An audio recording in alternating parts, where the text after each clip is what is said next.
Bom, continuando a discussão, agora a gente vai relacionar o conceito de estratificação ao conceito de modo de produção.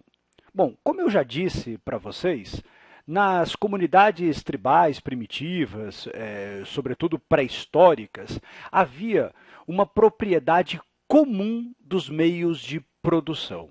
Como não havia propriedade privada, a desigualdade era menor e, por esse motivo, não faria tanto sentido a gente pensar em estratificação.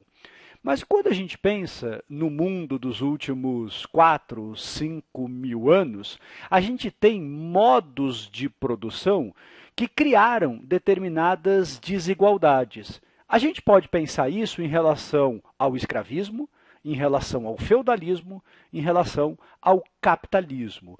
Em cada um desses modos de produção, a gente tem claramente grupos sociais com interesses, com forças, com prestígios antagônicos. Por exemplo, no escravismo, a gente tem a relação entre a aristocracia, os senhores e os escravos. No feudalismo, entre a nobreza feudal e os servos. No capitalismo, entre a burguesia capitalista e o proletariado assalariado. Aqui a gente tem os grupos, digamos, dominantes, aqui a gente tem os grupos que são dominados. Existe, por exemplo, uma proposta teórica comunista, socialista, de abolir a propriedade privada dos meios de produção, tentando atingir, assim, a tal da igualdade social. Pode ser que essa sociedade abolisse de fato, né, os estratos? Pode ser. A verdade é que não existe uma realização plena socialista, comunista no mundo moderno para a gente realmente verificar se esse tipo de modo de produção é viável. Agora, o que me interessa é pensar um pouquinho nesses três modos de produção. Vamos nos concentrar neles, então?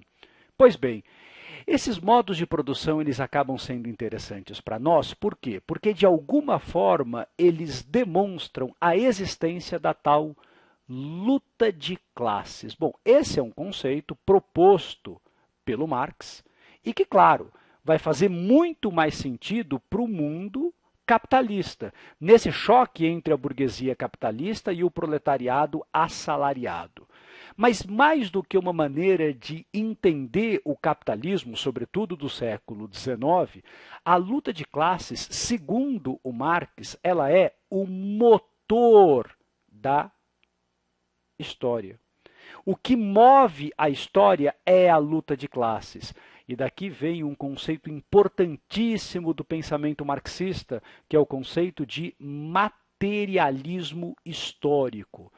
O Marx, que tinha uma concepção materialista e não idealista do mundo, acreditava que eram essas contradições que movimentavam, digamos assim, a história.